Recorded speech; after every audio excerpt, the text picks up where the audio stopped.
What happens when a medieval castle town fast forward 300 years into the Renaissance? How would the city change, and what new things can we build? In real life, the Renaissance was a time of exploration, trade, and urban growth. Cities expanded, marketplaces grew, and literacy, art, and engineering flourished. In this video, we're going to drag this city, kicking and screaming, into vaguely this century here. But first, let's have a quick refresher on the rules from the last video. Last time round, we built the whole place without using any modern looking buildings. But now we're in the Renaissance, architecture gets a lot more ambitious. Buildings get larger and more ornate, streets widen to handle more traffic, and plazas and grand public structures pop up everywhere. And ports too. Lots and lots of ports. That said, we're still not allowed to place any industrial buildings, or any visible modern infrastructure. Also, in the medieval period there were no cars, so our city had no cars too, because the whole thing was made out of pedestrian paths, at least inside the city walls. There were no cars in the Renaissance either, so we'll continue to build with pedestrian paths where we can. The last part of the challenge is money. Last time we started with 33 million and spent 11 million building the city. However, our budget was not looking pretty. Aesthetics come before function in this city, and most of our budget was being spent on all these redundant service buildings I used as decoration. So, to balance the books, I need to grow the city as much as possible and get some more tax revenue. Otherwise, I risk going bankrupt before we even make it to the next era. Sound good? Good. Let's get started.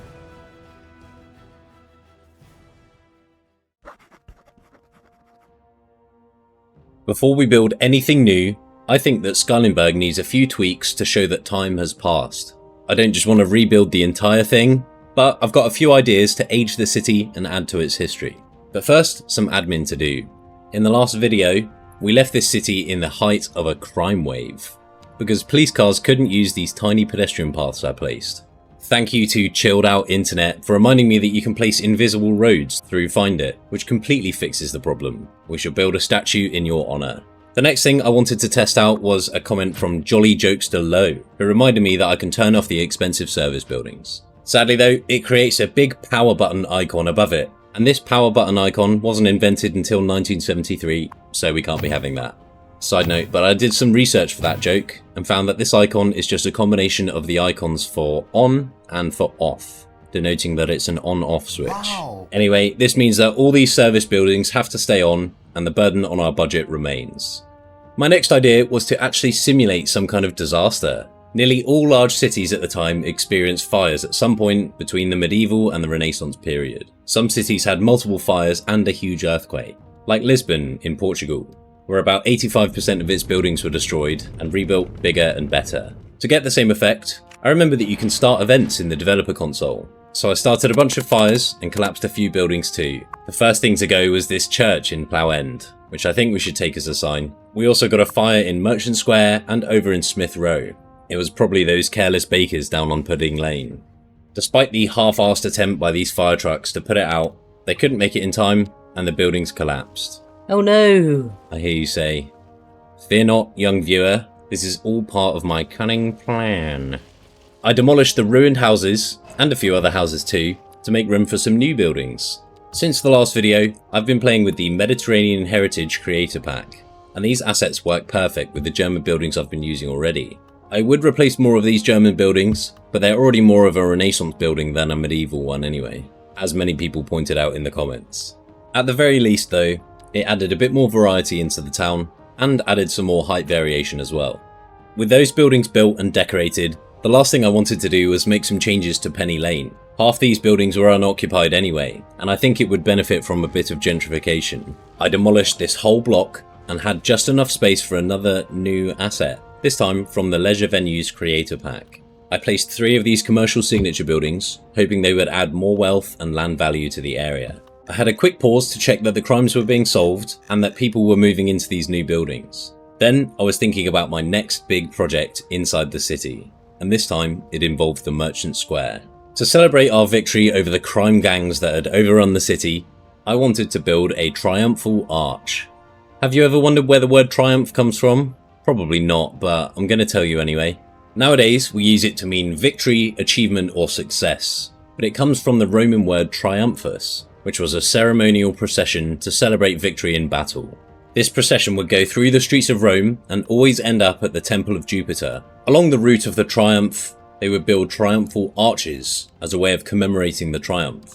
I know what you're thinking, this isn't a Roman city, why are you telling me this? Well, the idea of triumphal arches was then revived in the Renaissance, with loads of them built across Italy, unsurprisingly, because it is the birthplace of the Renaissance. And later in London, like the Marble Arch, or in Paris, like the Arc de Triomphe. See, I'm not talking shit. For my arch, I wanted to add a roundabout in the middle, and keep the arch on a functioning road. I also found this pylon from the Golden Gate Bridge, which I can sink into the ground to create my arch. It definitely wasn't perfect. In fact, it looks quite brutalist, but it's the best I've got. To decorate it and disguise it, I tried out adding loads of different props, like pillars, pylons, and signs. I thought about keeping a police sign on there to ward off any would-be criminals, but I found out later that these actually glow in the dark, and neon lights wouldn't be invented for at least another 200 years, so that's gotta go. I did find these security shutters, which seem to work alright, and I can say at least that the arch is detailed. It's just not pretty. For the area surrounding the arch, I wanted most of it to go back to being a merchant square. Well, actually, more like a large plaza with open space and tree cover that the merchants would use to sell their wares. I used an assortment of parks, props, trees and hedges, and ended up with something I was pretty happy with. It's definitely more of a merchant square than it was before. On the other side of the arch, facing the castle, I wanted this side to be much more fancy. I used these tree parks along the main road, and behind made some custom hedge parks with fountains. I even added these contemporary arches from the China pack. They do look quite modern, they are contemporary, but in theory, this would be possible for people in their time. It's just metal. On the topic of military, the Renaissance brought with it professional militaries. Before, in the medieval age, armies relied on feudal levies, where the lords and nobles would supply troops in exchange for land or privilege. Levies were often temporary, poorly trained and undisciplined. By the late 15th century though, the kingdoms of Europe began employing permanent, professional soldiers, artillerymen and engineers. There was also huge leaps in tactics, logistics and organisation. And the advent of gunpowder completely revolutionised how and where wars were fought. Soldiers also needed training to use the more complex weaponry. It's not like a spear where you just stick them with the pointy end. All of this is to justify this monster building I put right here, where the parks used to be. This is a German police headquarters, but I think it works great as a military academy or some kind of staff college. Outside of it, I wanted to make this into the training ground itself, so I added a brick wall with a gate, some bushes, and also some football dummies to use as target practice.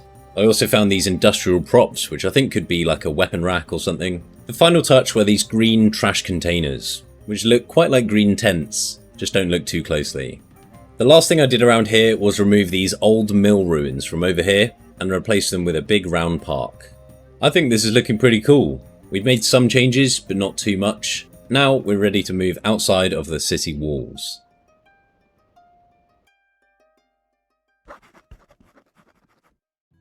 Last time we built Plough End, a market village just outside the city walls.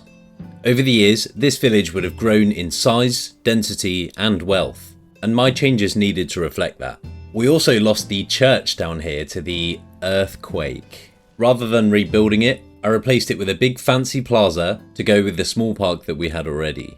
I also wanted some buildings that were bigger than the farming barns we'd used already, but not quite as big as the residential inside the city walls.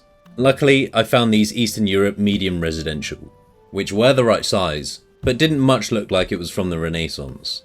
Just imagine that's a thatch roof and not made of corrugated iron. These work great as little townhouses in the busier areas, and I topped it off with some spruce trees and some stalls. This other half of Plough End got the same treatment too, except this time with a muddy surface.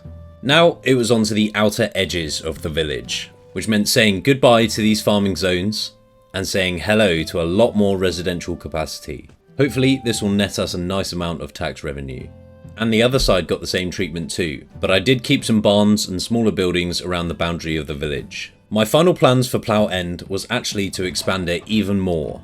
As demand to live in the city grew over the years, Plough End would grow too, because there's only limited space inside the city walls. I decided to split Plough End into Upper Plough, being the town we'd built already, and lower plough going in these fields down the hill. However, I forgot to hit record. So... boop. Fast forward 30 minutes and here we have the finished upper plough looking much more built up. And down the hill here we have lower plough, where I've used these Eastern Europe low density residentials. I moved these wheat fields down the hill slightly and used them to create this crazy field pattern. Thank you to those who pointed out in the last video, but if you do these zigzag patterns, it stops the farm buildings from spawning out in the wheat fields, which 1, were not historical, and 2, completely ruined the landscape. And the changes to plough end were complete, for now. This section would be longer if I'd actually managed to record the whole thing, but now we can think about what new things would have been built in this time.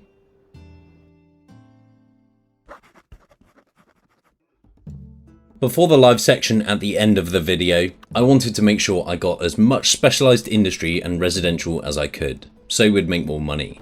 This also lines up nicely with how the city would grow organically, as in the Renaissance era we start seeing the faint signs of industrialisation. Certainly, to build all these fancy stone buildings and plazas, we're going to need at least some stone quarries to supply all this construction. I also wanted to couple this with some kind of dock, as, where possible, stone was often transported on large ships instead of lugging it over land. So I dragged out a couple of gravel roads out into the countryside. I followed the landscape where I could and ended up with something like this.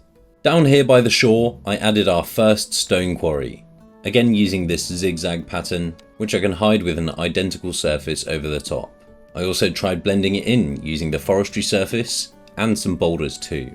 With that built, we needed somewhere to process and export all this stone. So I placed a large pedestrian quayside and added the oil field texture in behind it. After that, I placed a breakwater pier and some smaller buildings to decorate it.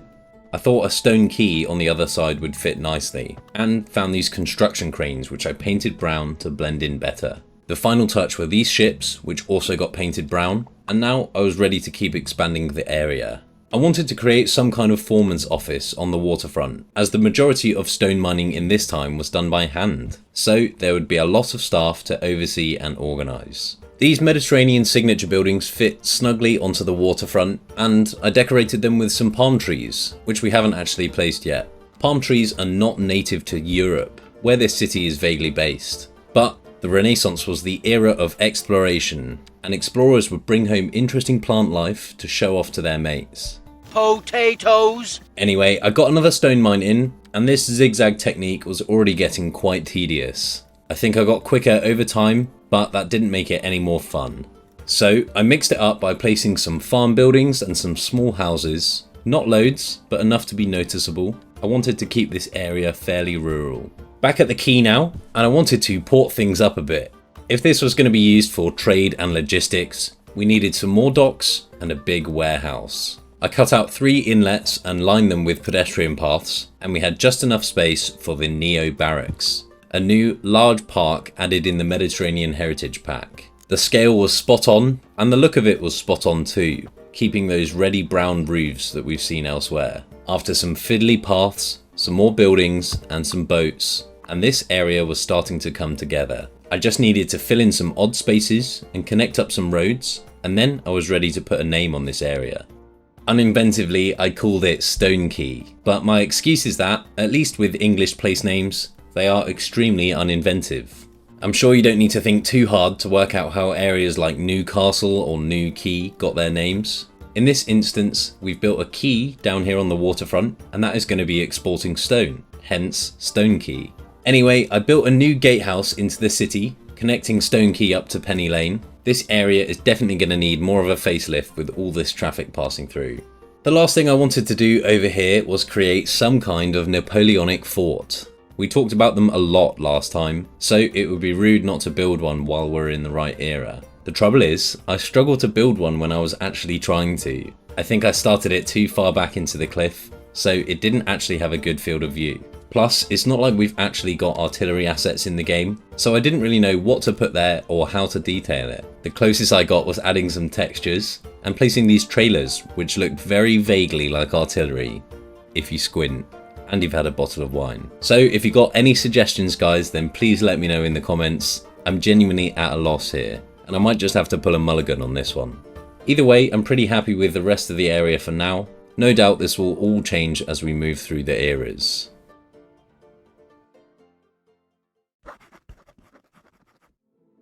(1488) marked the year that Portuguese explorers first sailed past the Cape of Good Hope into the Indian Ocean, kickstarting centuries of exploration and colonization.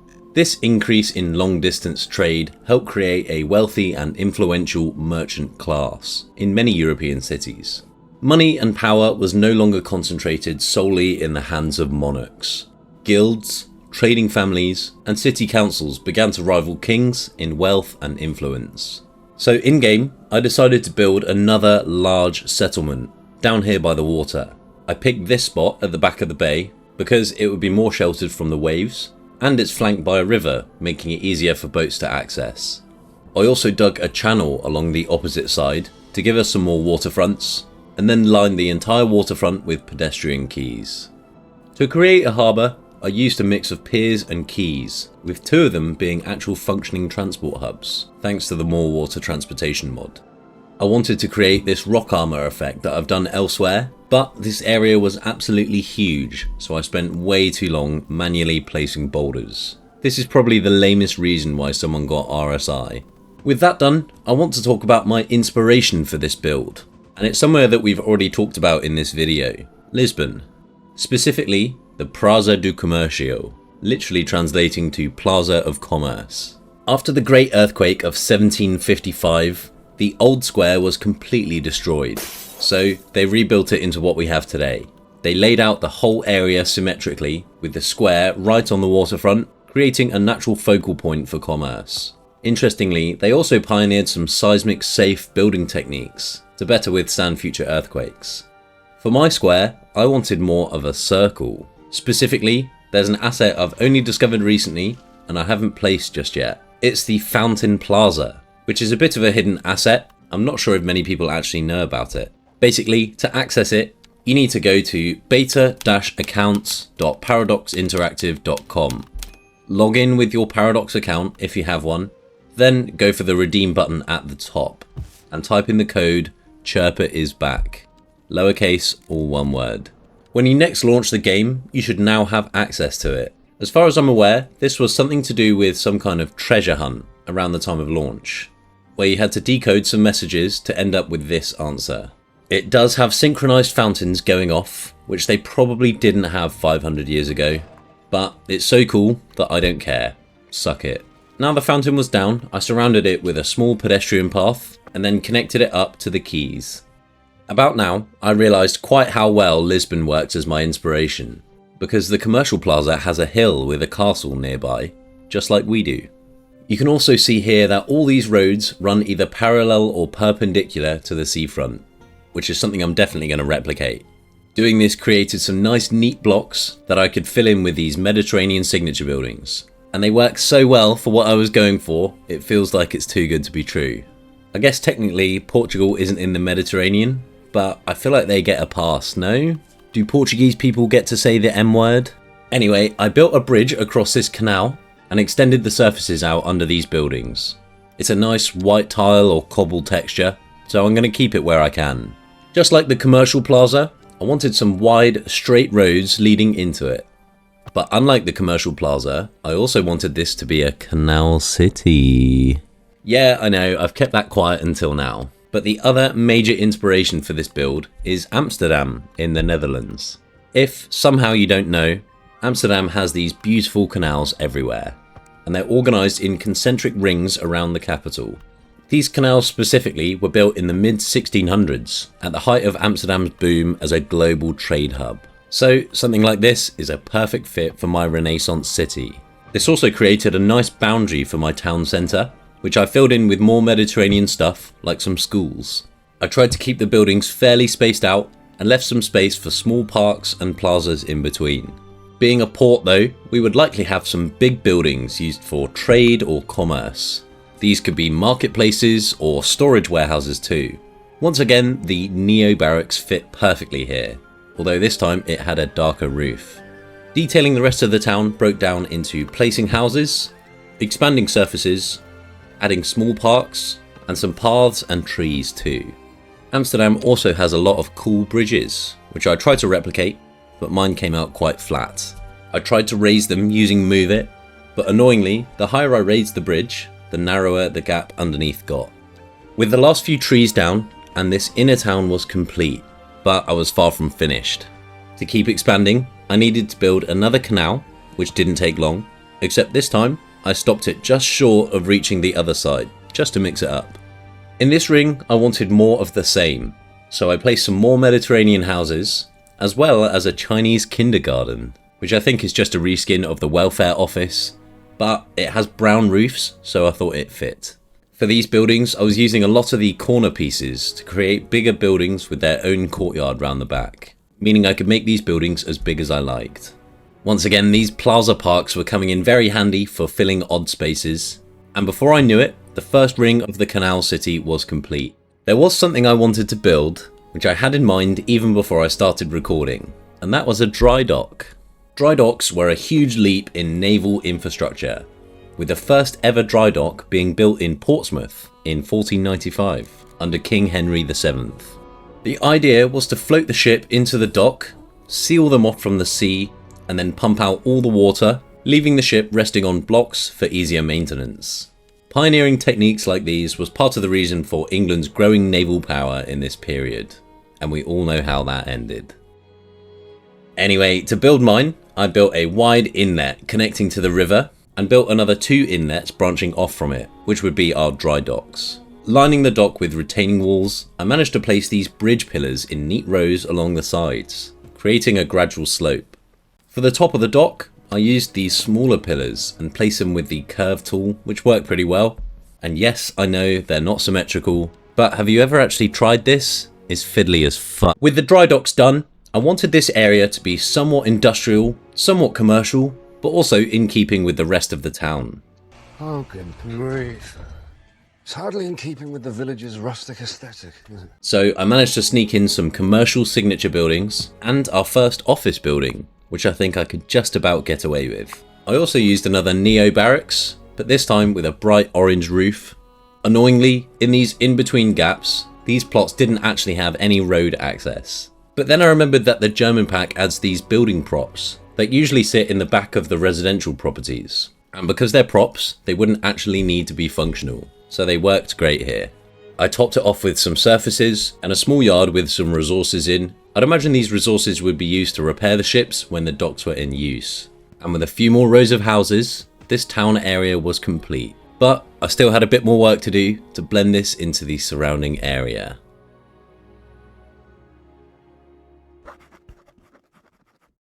Before we unpause to see how our budget is doing, and see if this new town will work without cars, I wanted to get in as much residential and industry as I could, while still looking realistic. So I decided that the new port area would gradually transition into rural farmland, as we got further out from the plaza. That meant that I had a lot of buildings to place before then, so I didn't waste any time. The layout was roughly the same, these Mediterranean residential with plazas and parks and paths. Except as I got further back, I was transitioning the buildings, first into German residential, and then further back into the Eastern Europe residential that we used earlier. But first, some chores to do, because I could see already that our water towers were becoming overloaded.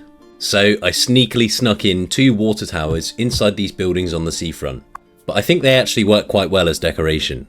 I also connected up this dead-end road into the new port, so it was accessible from Plough End. But I didn't want all the new traffic coming in through Plough End, so I laid out a main road into the new port, connecting it up to the outside world. For the area behind the town centre, I wanted it to change noticeably as you got further out. The roads stopped being neat straight lines and transitioned into curvy pedestrian paths and some gravel roads mixed in too. With the road layout done, I started the transition of urban to rural. I still used some Mediterranean buildings, but increasingly fewer as I got further out. Honestly, this was quite tedious and a bit boring, so I made a start on my other project for this chapter, an area I would eventually name Rockhaven. This side of the Great Canal, I wanted it to be more like Stone Quay than it was like Newport, with much more focus on cargo, shipping and industry. Once again, I need to say a huge thanks to the neo-barracks. It fits just about anywhere in this time period, and changing the roof colour makes them quite distinct from each other. It works so well, I even placed another. Rockhaven also had space for a college, which obviously is a crucial part of the education system and would help our city, but also because this time period saw huge improvements in science, literacy, philosophy and arts. So I wanted to honour that with an upgrade to our education. The word Renaissance literally means rebirth in France, referring to the rebirth of interest in art, academics and scholarly fields. Anyway, building out Rockhaven really helped to round out this area, and I made a start on the many crop fields that I had planned around here. The final touch in Rockhaven was a yard filled with resources, like stone and timber, as well as some housing for local labourers. Back to the main town now, and I decided to just grit my teeth, bite the pillow and get on with it. I was trying to find the right place to put these UK residentials, because the white paint blended in with the other buildings, whilst being much smaller. In between, I used these Eastern Europe small and medium density residential, and then right on the boundary, I used some farming zone buildings as well. Speaking of farming, I also started laying out the crop fields, which were nearly touching the King's Road that we built in the last video. I didn't want it all to be crop fields though, not just yet at least. So in between the crop fields and the King's Road, I turned that into a forestry industry. The final touches were to add some boats into the harbour. And that, my friends, is the last of the building that I'm going to do for the moment. All I had to do was turn these into districts and give them their names. The star of this video, the Newport, I'm giving it the extremely inventive name of Newport, because it's a new. The whole place wasn't all Newport though. The town away from the sea I named Newtown, which I'd imagine we might shorten to Newton in a future video. Last but not least, we settled on the name Rockhaven for this area. The etymology of this name has two parts. Rock, referencing the increase in stone quarrying in this city now, and the second part, haven, meaning a port or harbour. Perhaps the stone to build Newport was shipped around the headland from Stone Quay. With the changes to Skylines complete, all that was left to do was cross my fingers and hope that all this new construction would save us from bankruptcy. All I want to say before then is this series is taking a lot of work from me, but I'm having an absolute blast, so if you're having a blast as well, let me know, leave a like and I'll keep making them.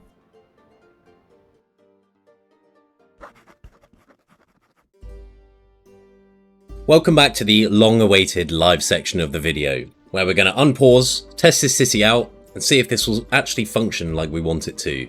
Obviously we haven't been playing very normally. This whole new area doesn't have any access via road still. I know we've used some gravel paths here, but if you look at all the exits from this area, so this is a pedestrian path here, this is a pedestrian path with no access as well, and then down this main high street we have more inaccessible pedestrian paths. So I've left that like it is deliberately, so we're going to test it out and see if it works. These new areas that I've made do have their own services, so we've got a fire station here, there's a police station somewhere around as well. So hopefully they should work as kind of self-contained districts. What I do want to add though, we now have 3 of these ferry piers that we've put down in this map. So I want to connect them up with the basic start of a transport network. You might have seen earlier that I added a route going from here round to King's Wharf over here and back again. We also have another pedestrian quay over here in Newport, and this is a cargo port as well. What I'm going to do is just delete all the boat lines that we've got already and we'll start again so we're all on the same page.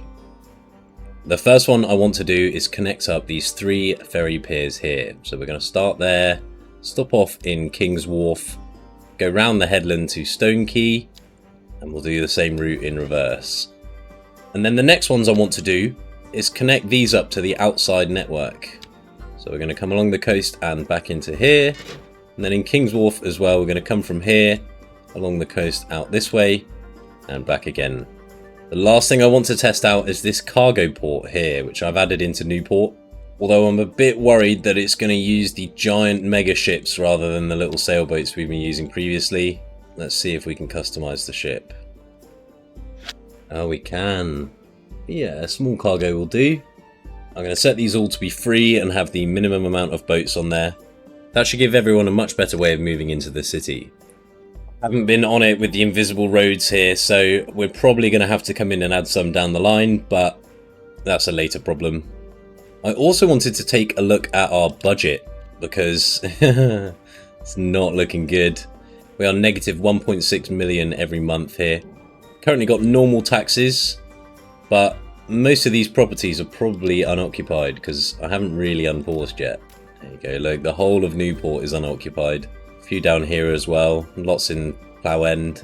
So we can expect a big influx of population, which means more taxes, and also all these specialised industry zones as well will start getting used, which means more money as well.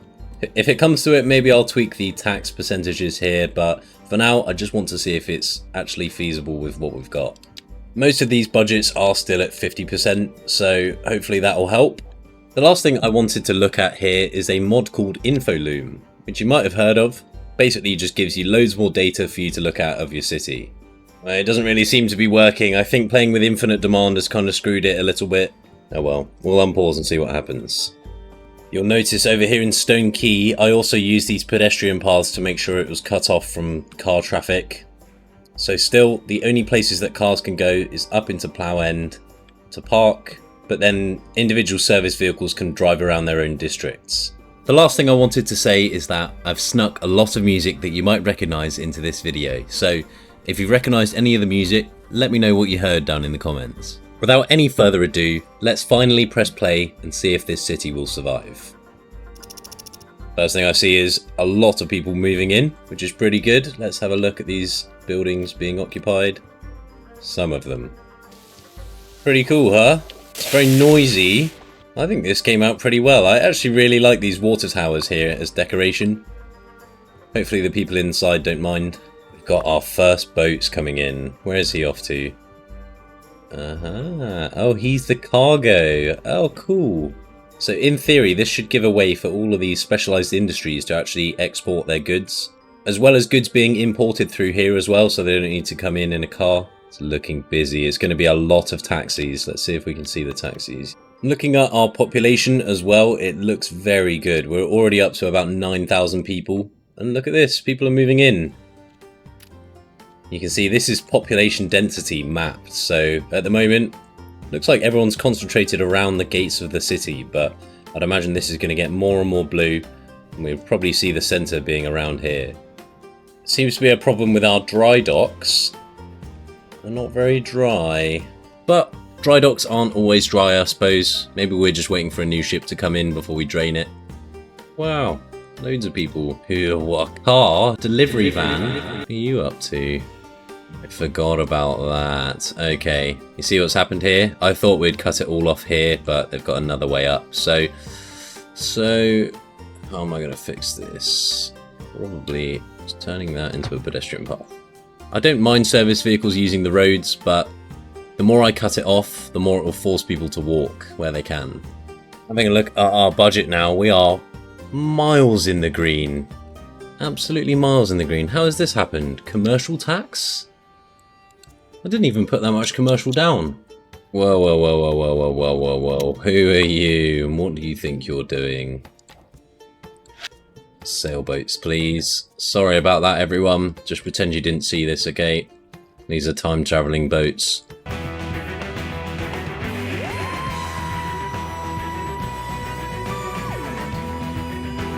As much as I love this boat mod, they are quite silly, aren't they? I don't know if you can tell, but this is just I think it's a subway car or a train that's just been turned upside down with like some fences on it. Bridges and Ports DLC, when? Oh look, people are walking from Stone Quay up into the city. Oh cool, my little ants are scurrying. Who are these people and where are they off to? She's going shopping. Fair enough, I wouldn't want to walk up this hill with loads of bags of shopping.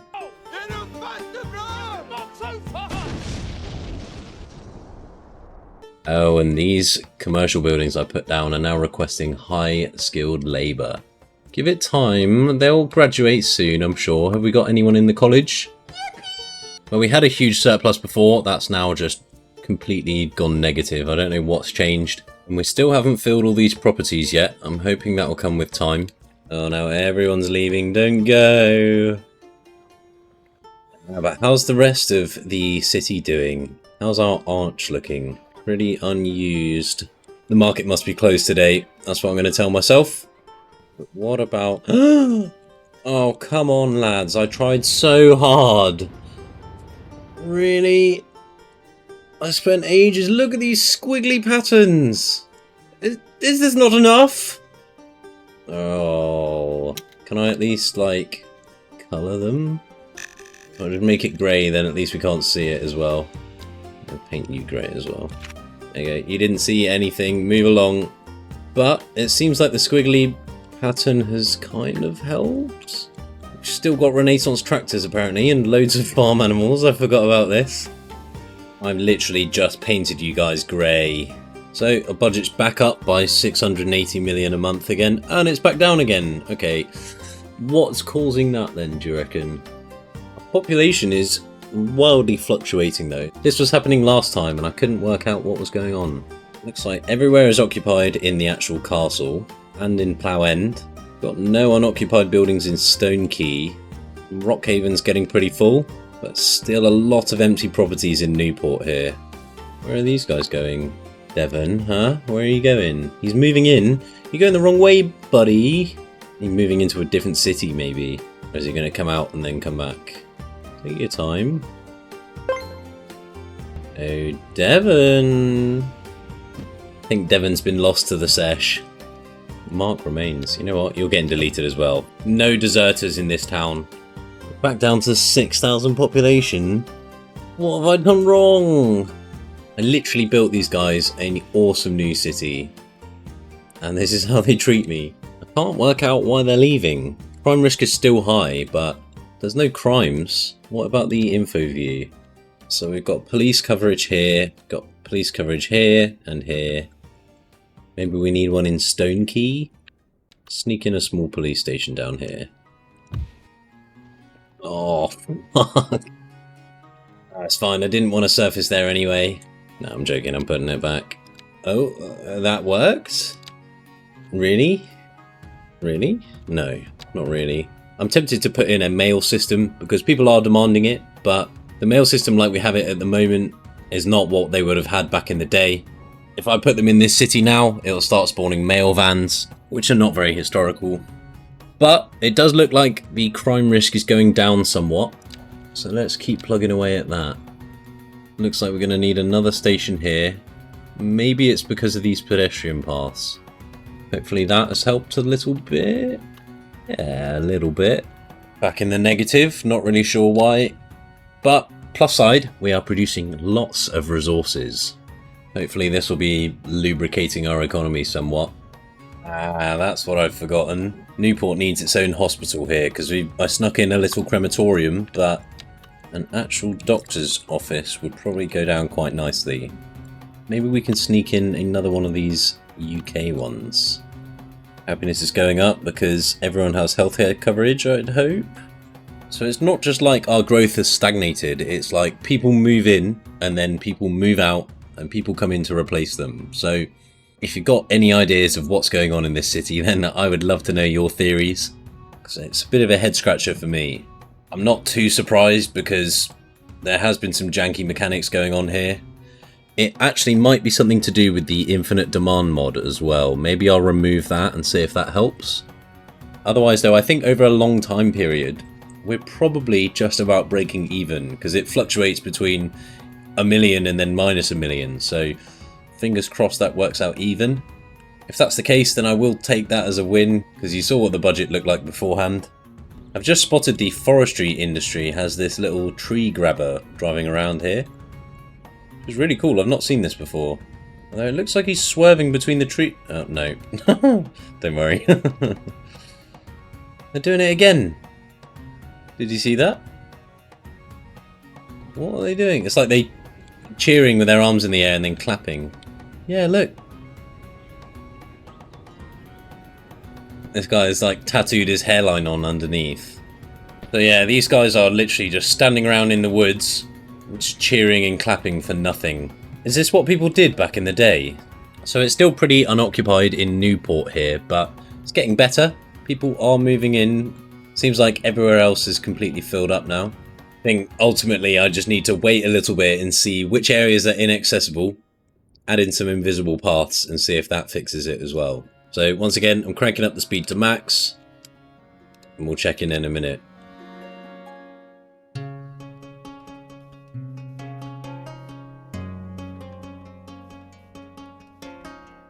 And we have our first garbage notification. It's not something we've actually even bothered with so far. I was kind of hoping I could wait till the industrial age at least before I started doing that. And you know what? I'm going to ignore this. I know it's something I usually do, but suck it up, kids. Not literally. We're having another little population boom here. I wonder if... yeah, it's like it's slowly starting to take hold here in Newport. People seem to move in and then move out, but every time a few people stay. I don't know why we're making so much money off commercial, but...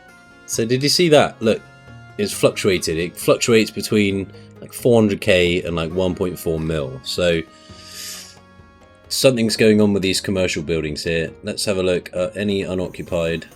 No. Look, back over 10k. Making loads of cash again. 2.7 million from commercial. It's literally been 30 seconds since it was 400k.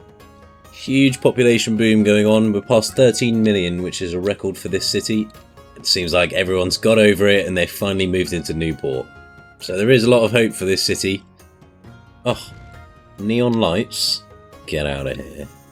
Looks like we're just turning a profit here, which is nice. And this is the longest time we've stayed in the green so far. Did you see that? I was wondering where all this commercial money was coming from, and it was coming from lodging, which I think is from hotels and motels and holiday inns. And it went from like 1.6 mil, I think, down to 0. So something funky's going, yeah, 2.8 mil. Okay, right. So I know that we put some hotels in. I think there is one lodging. Yeah, the Emerald building. So this is quite a classic signature building in the game. But they just don't have any rooms rented at the moment, so I'm guessing they're not making any cash. Network quality. Is that the roads? Does anyone know? Unemployment's at 53%. Well, to try and combat that, what I might do is swap out some of these Eastern Europe residential for Eastern Europe commercial. There we go, business moved in, 5 employees. God, this is going to be hard. I've managed to squeeze in some more commercial buildings here with some more jobs, and we're down to 40% employment, which is still not great whatsoever. I think I'm going to have to get a bit more creative here, and we're back up to 50% unemployment. While our population and our money continues to fluctuate like this, I think I'm going to step back and have a little think about what's going on in this city. If you guys got any ideas, then I would love to know what you think is happening here. Could be something to do with the lodgings, at least with the money. I'm not sure why population's fluctuating this hard, but I know you guys are very clever, probably cleverer than me, so if you got any ideas, please let me know. In the meantime, I'm going to have a little think about what's going to change in the industrial era, because that's what I want to do in the next video. I've got some ideas already for this place. I think this is going to get a lot larger scale than this. But overall, I've had an absolute blast building this place. I think this is looking really cool. I think I even impressed myself. I'd love to know what you guys think as well. If you're enjoying this series, then you can let me know by leaving a like or a comment and even a subscribe. Up to you. But overall, I hope you've enjoyed. I've definitely had fun making this, and I'll see you in the next one.